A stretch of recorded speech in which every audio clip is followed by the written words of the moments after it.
Praise the lord. ఇప్పుడు మనం ఆంధ్ర క్రైస్తవ కీర్తనలో నుండి 147వ పాట, మార్గము చూపుము ఇంటికి. ఒక పాపి పశ్చాత్తాపడినప్పుడు, అంటే ఇంగ్లీష్లో ఈ పద్యానికి లేదా ఈ పాటకి ఉన్న ఫ్రేజ్ ఏంటంటే, బైబిల్లో కూడా ఉంటుంది, ద ప్రాడిగల్ సన్ అంటారు. అంటే తప్పిపోయిన కుమారుడు. ఒక కుమారుడు, తండ్రికి కుమారుడు ఉంటాడు. అతడు ఎంతో మంచిగా చూసుకుంటాడు తండ్రి. ఇన్ఫ్యాక్ట్ 2 కొడుకులు ఉంటారనమాట. 3 బాగుంటారు, ఇంట్లో పని వాళ్ళు ఉంటారు, అందరూ ఉంటారు. అయితే ఈ కొడుకు తండ్రిని అడుగుతాడు ఒకరోజు, తండ్రి నాకు రావాల్సిన ఆస్తిని నాకు ఇవ్వు, నేను వేరే వ్యాపారం చేసుకుంటాను, ఏదో ఒకటి చేసుకుంటానంటే తండ్రి చెప్తాడు, వద్దు నాన్న ఇది మంచిది కాదు అని. కానీ వినడు కుమారుడు. సరే నాకు కావాలి, నా ఆస్తి నాకు ఇచ్చే అని చెప్తే వెంటనే రాసి ఇచ్చేస్తాడు. ఇచ్చేసిన తర్వాత బయటికి వెళ్తాడు, స్నేహితులను కలుస్తాడు, ఎంజాయ్ చేస్తాడు, తిరుగుతాడు, బాగా ఖర్చు పెడతాడు.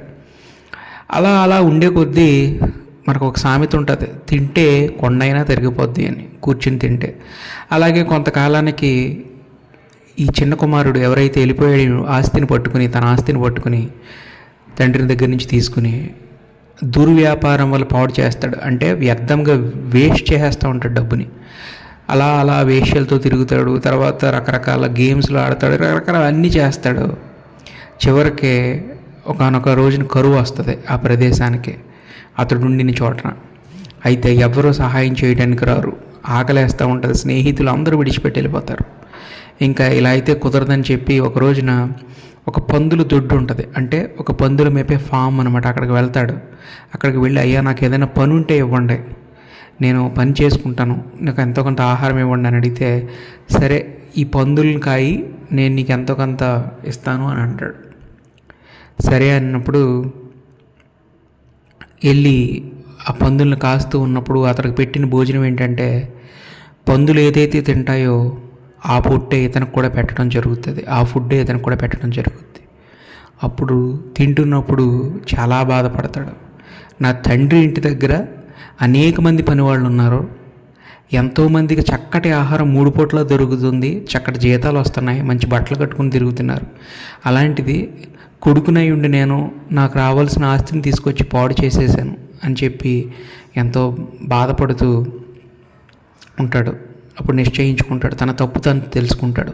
బైబిల్లో ఇలాగ రాసి ఉంటుంది, when he came in to his senses, అంటే ఎప్పుడైతే తన తప్పు తను తెలుసుకుంటాడో మళ్ళీ తండ్రి దగ్గరికి వస్తాడు, తండ్రితో చెప్తాడు.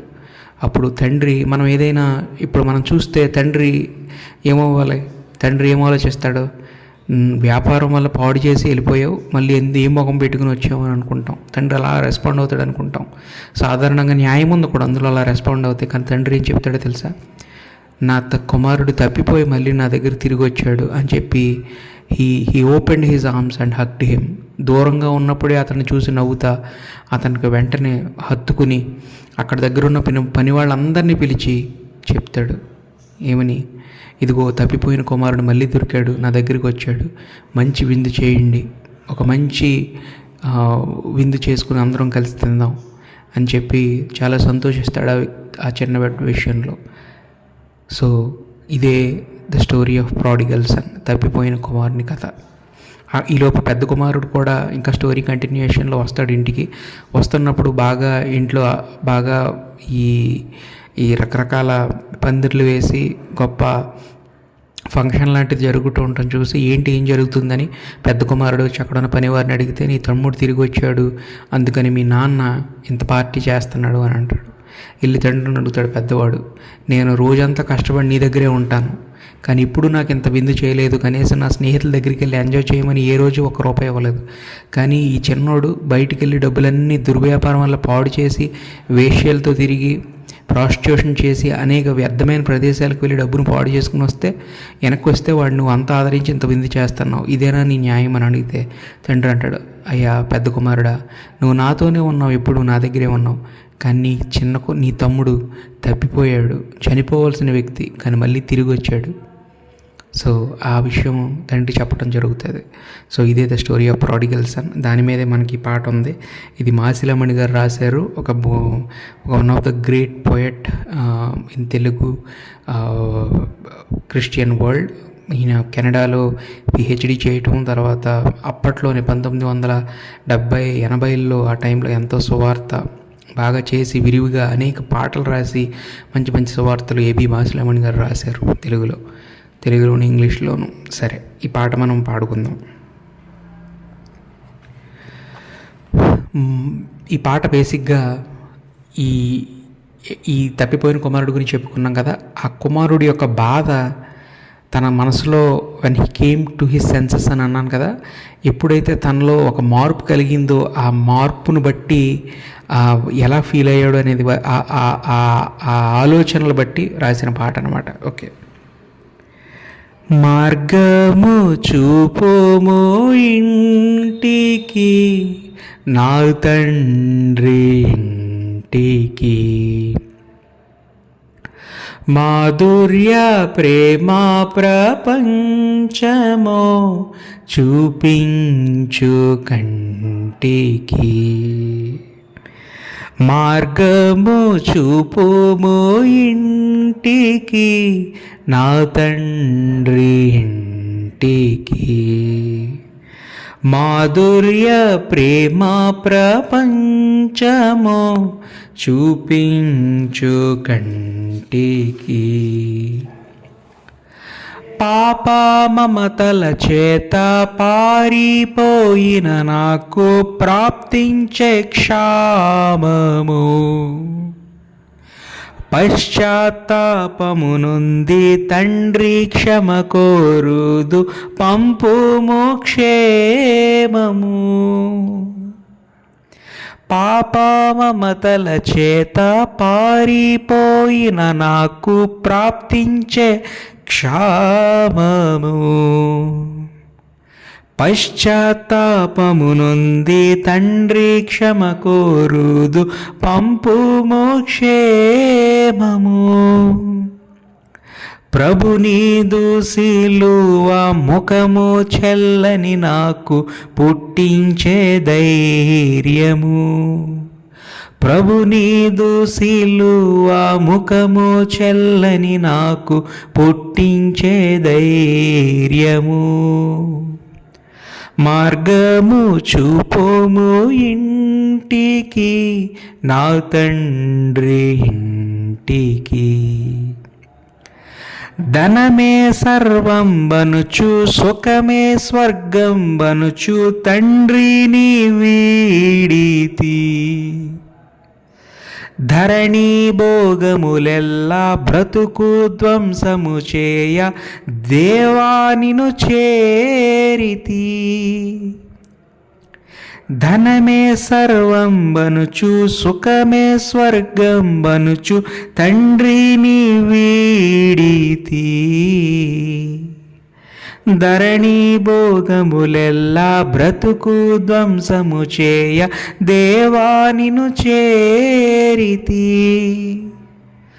దేహి అని నీ వైపు చేతులెత్తిన నాకు దారిని చూపుము, దేహి అని నీ వైపు చేతులెత్తిన నాకు దారిని చూపుము,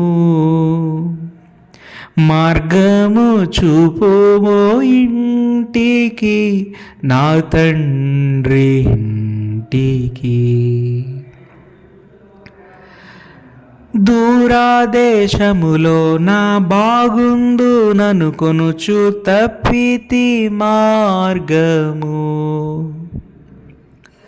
తరలిపోయిర నేను నమ్మిన హితులెల్లా తరిమే దారిద్ర్యము, దూరాదేశములో నా బాగుందు ననుకొనుచు తప్పితి మార్గము, తరలిపోయిరి నేను నమ్మిన హితులెల్లా తరిమే దారిద్ర్యము, దాక్షిణ్యమూర్తి నీ దయనాపై కురిపించి ధన్యుని చేయుము. దాక్షిణ్యమూర్తి నీ దయనాపై కురిపించి ధన్యుని చేయుము. మార్గము చూపుము ఇంటికి, నా తండ్రి ఇంటికి. మాధుర్య ప్రేమ ప్రపంచమో చూపించు కంటికి. అమ్ముకొంటిని నన్ను అదమూడకనికి నాడు ఆకలి బాధలో. అన్యాయమైపోయి పందులు సహ వెలివేయ అలవడెను వేదన.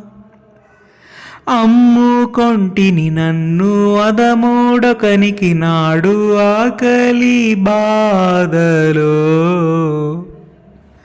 అన్యాయమైపోయి పందులు సహ వెలివేయ అలవడెను వేదన.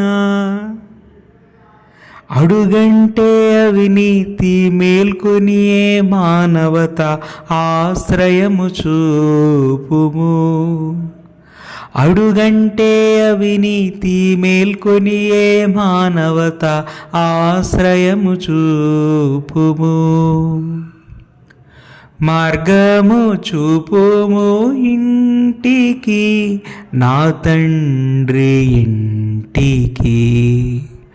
మాధుర్య ప్రేమ ప్రపంచము చూపించు కంటికి. కొడుకునే కాదనుచు గృహమే చెరసాలనుచు కోపించి వెళ్ళితి. కూలివానిగనైనా నీ ఇంట పనిచేసి కనికరమే కోరుదు. కొడుకునే కాదనుచు గృహమే చెరసాలనుచు కోపించి వెళ్ళితి. కూలివానిగనైనా నీ ఇంట పనిచేసి కనికరమే కోరుదు. కాదనకు నా తండ్రి దిక్కెవ్వరునూ లేరు, క్షమించి బ్రోవుము. కాదనకు నా తండ్రి దిక్కెవ్వరునూ లేరు, క్షమించి బ్రోవుము. మార్గము చూపుము ఇంటికి, నా తండ్రి ఇంటికి. మాధుర్య ప్రేమ ప్రపంచమో చూపించు కంటికి. నా తండ్రి నన్ను చూచి పరిగెడుచు తెంచి నాపై బడి ఏడ్చెను. నవజీవమును కూర్చి ఇంటికి తోడ్కొని వెళ్ళి నన్ను దీవించెను. నా తండ్రి నన్ను చూచి పరిగెడుచు తెంచి నాపై బడి ఏడ్చెను. నవజీవమును కూర్చి ఇంటికి తోడ్కొని వెళ్ళి నన్ను దీవించెను. నా జీవిత కథయంతా యేసు ప్రేమకు ధరలో సాక్ష్యమయ్యుండును. నా జీవిత కథయంతా యేసు ప్రేమకు ధరలో సాక్ష్యమయ్యుండును. మార్గము చూపుము ఇంటికి, నా తండ్రి ఇంటికి. మాధుర్య ప్రేమ ప్రపంచము చూపించు కంటికి. హల్లెలూయా.